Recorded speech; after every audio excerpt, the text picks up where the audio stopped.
jet. They are fighter aircraft, which during the Cold War were sort of seen as the opponent for the F-16. Nowadays, we know that in capabilities they actually fall quite short of that. North Korea was often reported to have received like 40 of them. That in reality, the number is around 12. Three of which are of a slightly more modern variant.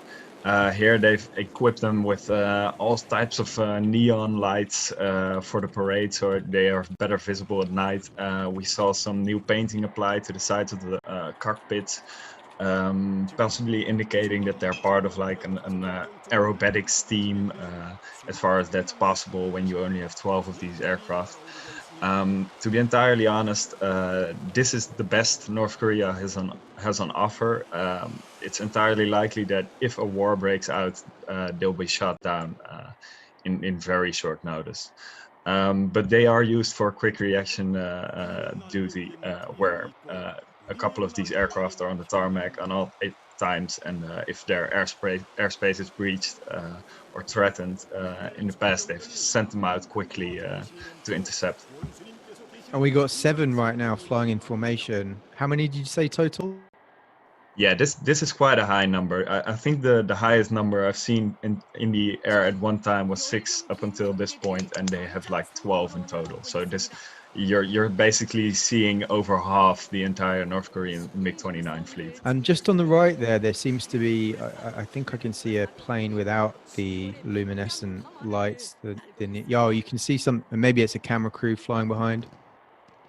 Yeah, may well be. I can imagine. So it looks like fireworks going off from the aircraft itself. Yeah, fireworks or simply flares. In wartime, flares are used, of course, to divert anti-air defenses and air-to-air missiles, so that the aircraft itself doesn't get hit. Fireworks like this are very, very common during North Korean parades. Typically from their older, their older, slower aircraft, though, because that makes for a prettier image. Do you think we're going to see the, well, something fascinating about this, we're seeing a lot of aerial footage from the planes themselves. I mean, this is very new. We've never, ever seen this before. Pretty incredible that they've been able to pull this off. I mean, if this was being, what are we seeing here? Is this the Antonov biplanes? Yeah, I suspect it is. As far as I can tell by the outline, these are the ancient Antonov 2 airplanes, of which North Korea has an absolutely vast fleet, and which it typically uses during its parades to ride out symbols in the sky, like the Workers' Party symbol here. They also use other old aircraft like the Chinese and Soviet Yak-18 CJ5. Those are like Korean War era aircraft, which they still operate. Not just for this purpose, but also for wartime purposes, actually. Now, some laugh about these biplanes. I mean, they are decades old, but if I understand correctly, they do actually have some rather surprising stealth qualities. Well, I wouldn't talk about stealth qualities per se. Those, like some people say, they're partly made of wood, which isn't true, and that would give them stealth properties for some reason. But they have been outfitted in many cases with like terrain following radars, which allow you to fly very low over the ground, so that radars won't pick up your signature until very late. And they have, if I remember correctly, like 300 of these aircraft, most modernized in service, whose sole purpose is to insert special forces behind South Korean lines. You're going to see a very high attrition rate amongst these aircraft, of course, but some are bound to get through, and especially given the modifications which are meant to ensure that they actually get to their targets in the south. It's a dubious tactic, but it might pay off for them in a wartime. And these aircraft we're seeing now, they look a bit faster, right? And yeah, I can't really spot what these seem to be. They might be the Sukhois, which we saw earlier, by the fact that they're presumably jets. So another 7 Sukhoi 25s, I think. Yes, would seem to be the case. And they're not usually this smoky, I should say. So it's possible that they've injected something to create these pretty smoke lines in the sky. No, Yeah, I should say, there's a nice bit of follow up here, given that Kim Jong Un did visit Suncheon Air Force Base, where these aircraft are based earlier this year in March. So it's interesting to see these aircraft so prominently featured at the parade. and of course, Ankit, that was one of his last appearances before going missing, right, for quite some time. Exactly, right. Oh, here we go. We have some anti-tank guided missiles coming up, looks like. Yeah, these are actually very interesting systems, those anti-tank missiles. We saw them for the first time during the September 28 parade, 2018. And they haven't been tested yet, as far as we can tell. But it seems like these may be like a spike and loss equivalent. We know China operates such systems. These are missiles that can be fired and then flown over the horizon and then hit targets like as far as 10 kilometers away. This is speculation, of course, at this point, but it would seem to be the case. Also, these vehicles which we're seeing now, which are based on their indigenous 8x8 APC chassis, they are also new ATGM carriers. I would think these are the North Korean equivalent of the Russian Kornet, which is a very capable anti-tank missile system, which we've seen introduced in the last few years. This 8x8 APC just coming into the shot right now is also entirely new. It has a anti-tank gun mounted to the turret, which seems to be based on the D30, but heavily modified. So this is a very mobile and interesting anti-tank platform, like we've seen Russia develop during the latter stages of the Cold War as well. I should also keep on commenting because a lot of new stuff coming by. These tanks, which we're seeing now, main battle tanks, they are entirely new as far as I can tell. North Korea operates basically three tank lines, two of which are of Soviet heritage, the T-55 and the T-62, which has been very much upgraded. And then starting around 2009, they introduced the Sungun tank. But these tanks over here are of an entirely new caliber. We're seeing angled armor, which suggests the turret is welded and presumably of composite armor. We're seeing the anti-tank missiles mounted to the sides instead of in bulky, awkward attachments. I'm seeing smoke grenade dischargers hidden away in the design in a manner consistent with the new Russian T-14 Armada. So they're possibly trying to mirror the aesthetics of that. The guns that are rolling into screen now are artillery, which was first shown in the 2018 parades as well. Those are entirely new self-propelled guns that they've suddenly been introducing. And yeah, you see it here on the sides. I think we'd already figured that they are probably of a 155 millimeter caliber, which is very significant because that's actually a Western caliber.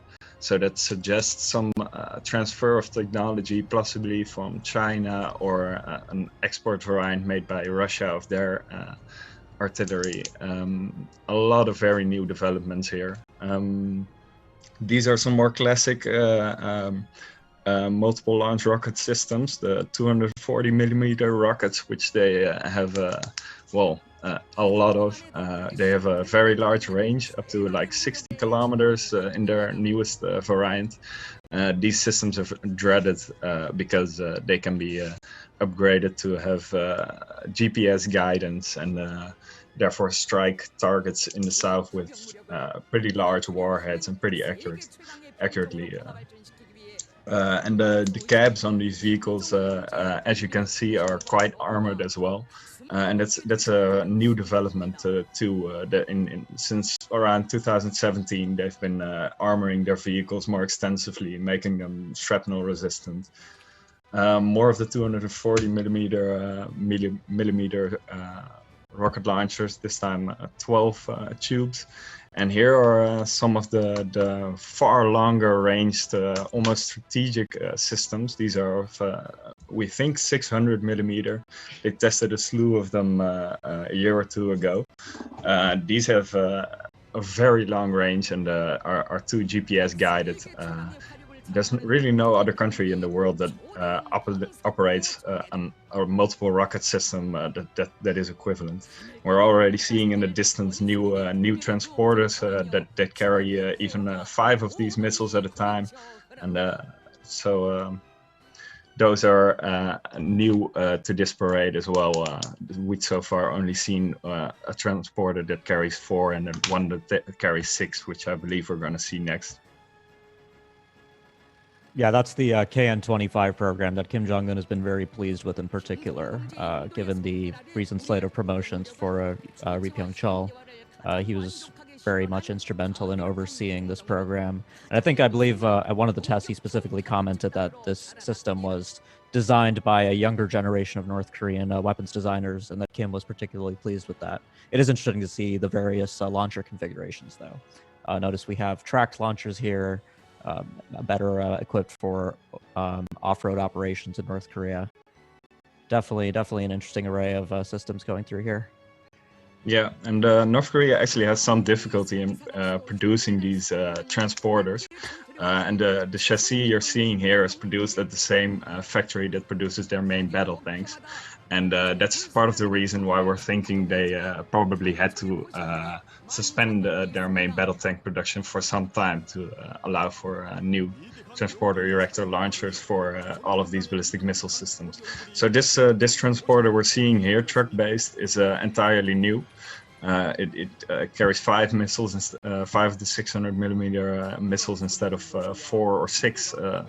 And the advantage, of course, of wheels is faster transportation across roads, whereas a tracked chassis may be more convenient when you want to hide your abilities in rough terrain. So North Korea investing in both is significant. I think this really ensures a very extensive striking capacity for them.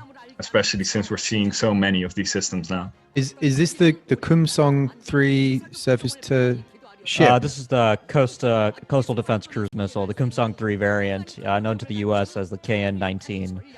This was initially paraded in April 2017 and then tested later that year. It's thought to have a fairly capable upgraded seeker multimodal. North Korea recently also conducted a test of this system off their east coast. Yeah, it even has in newest tests we've even seen it has like waypoint abilities, so you can fire a bunch of these missiles, have them hover around in the sky, and then strike all at once. And what's this? What's this? This looks like Pukguksong 3 submarine launched ballistic missile, which I'm actually quite pleased to see at the parade. 4. It says Pukguksong 4A. Okay, so this is interesting. This is interesting. Seems to, yeah. 4A on the cover. 4A. Yeah, 4A it seemed. They hadn't really confirmed to us whether or not this was the Pukguksong 3 or some new development. It was mainly assumed that was the case because they hadn't really shown us the Pukguksong 3. But this may be, they have 2 new SLBM capable platforms under development, and both may be carrying different types of missiles, so that may explain that. What we're seeing now is also highly significant because this, this is a new air defense system. It's never before been shown. The radars are unlike anything North Korea has been shown before, and it seems extremely comparable to the Russian Tor missile defense system, which we did not know North Korea operated. This fills a very specific gap in their air defense capabilities, which must have been, one of the biggest lacking points in North Korean air defense capabilities. Honestly, I'm not quite sure where they could have sourced this technology. You could make the case that they got it before the sanctions era from Russia, but I would deem that somewhat unlikely. These carriers we're seeing here are new carriers for the Pongai 5, which is like or possibly even the Pongai 6, which they hinted at having some before.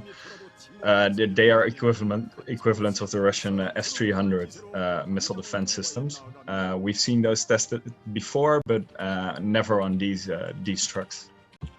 That's right. And here we appear to have the return of the Pukguksong 2, the older SLBM on land, the medium-range ballistic missile, first tested in February 2017. I'm again curious to see how many launchers we have. I will be interested to return to the Pukguksong 4A because that is a materially new capability that North Korea has not hinted at. So that was quite interesting to see. So we got 1, 2. 1, 2 up so far. Yeah, 1, 2, 4A, I suppose, and they only showed us some blurry propaganda images of what seemed to be a tree somewhere, but we don't know if that's actually been introduced. Right. And presumably the big ICBM. That looks like 4, type. I think. Yeah, 4. Oh, 4. yeah, sorry, you're counting the tells, yeah. If it's 6, that would correspond to previous parade. And this looks like some KN-23s approaching. The short-range ballistic missile first tested in 2019, first paraded in February 2018. It's a lot of equipment. It really is. We didn't get a good look at the number of Pukguksong 2 tells, but perhaps they'll be in the frame soon.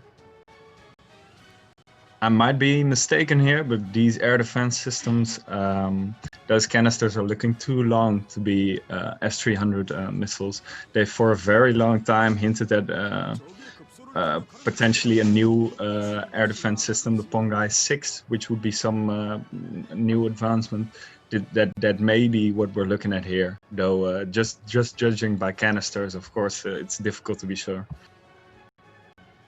I agree. Those canisters do look too long for the KN-06 Pongai 5. Yeah, that would be a very significant development, given that they haven't really developed any new anti-aircraft systems that we knew of up until this point. So they would have very clandestinely gone about this. If you know a system, if you've been able to analyze it for years, as in the case of Russian S-300, it's also far easier to combat the system because you can know what its weak points are. In the North Korean case, there's often so many question marks that really complicates the picture.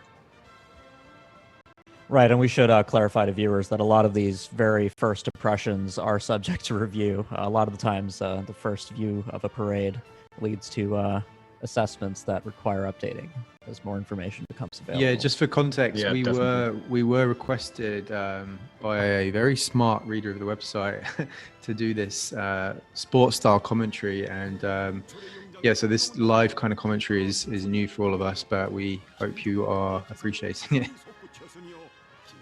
I do wonder if they have set aside the Pukguksong 3. It saw a single test and no return, and now we see a Pukguksong 4A. So it is possible that was a small intermediary developmental step onto a new SLBM.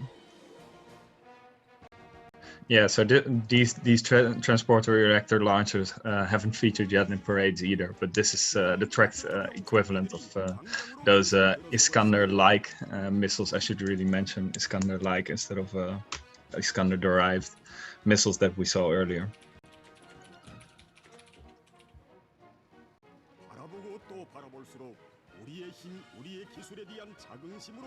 So many questions coming to mind. How did they get the equipment for this? How did the North Koreans get the finance? Where did they get the technology? It's really pretty impressive, I'd say, from where we've seen previous parades. Yeah. These look like the canisters for the KN-24, which is another short-range ballistic missile first seen in 2019 that externally resembles the U.S. Army ATACMS short-range ballistic missile system.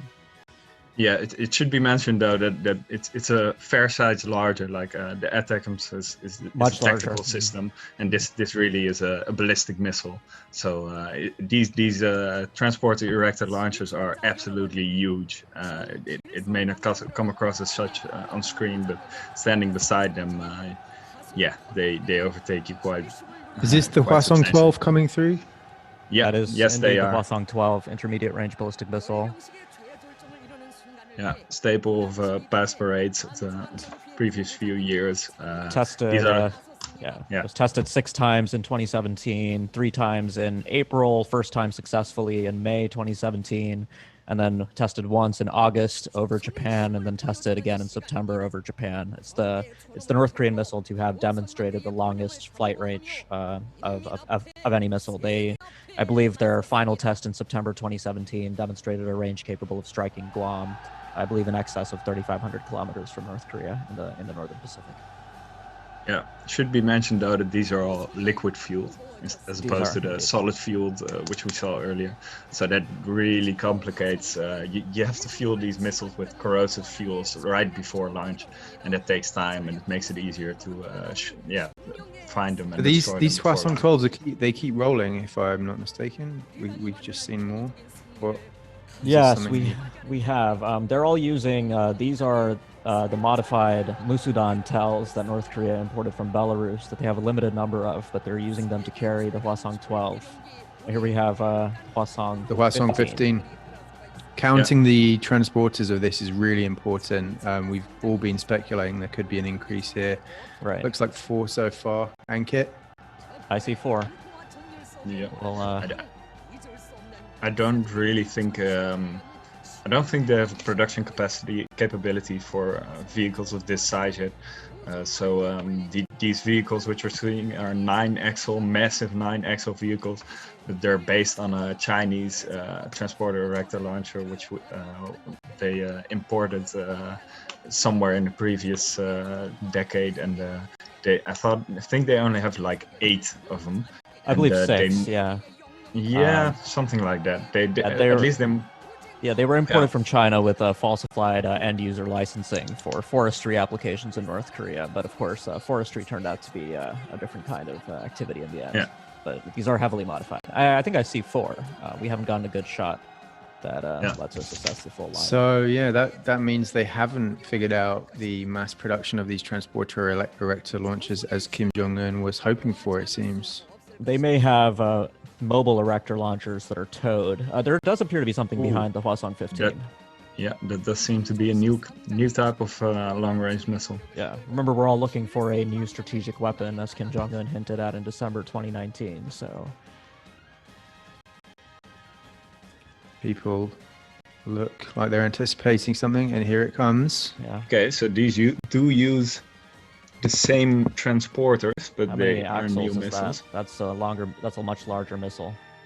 Yeah, And I 4 did of them, count at 9 least. Yeah. on my first. Yes. I thought I counted 9 axles, but the cab is new. Of course, they do that every time to accommodate the warhead of the missile. Yeah. Oh no, it's 10 axle. Wait, is it? It's 11 axle. 11 Jesus. axle. That's huge. Wow. These are absolutely massive. These are the largest road mobile ICBMs I think to have ever been built, presumably. Largest road mobile liquid fuel missile, certainly. That does appear to be Yeah. a liquid propellant-based system. An enlarged or extended Hwasong 15, it appears. Yeah, these are absolutely massive. And I wouldn't really hazard to guess on whether these are still modified Chinese transporter erector launchers, or whether they actually did manage to produce them themselves at this point. This Yeah, actually could- appears that it might be based on the Maz Musudan TEL that's been extended and merged with another one, which is an interesting possibility. But again, this is a very early assessment. We need to look at these pictures much more closely. Yeah, I think you can see by the wheel caps on these vehicles, you can see which wheels are driven and which are not, and that's how we could clearly figure out that the previous Hwasong 15 TELs were based on the Chinese chassis, and I'm seeing a similar pattern here. Some of these wheel caps seem indented, and that seems consistent with like the WS 51200. Yeah. Unfortunately, in focusing on the system itself, I haven't been keeping count of the actual number of TELs we've seen so far, but I counted 4 of both the Hwasong 15 and this new system. Yeah. So that would mean they've used all, if these are variants of the Chinese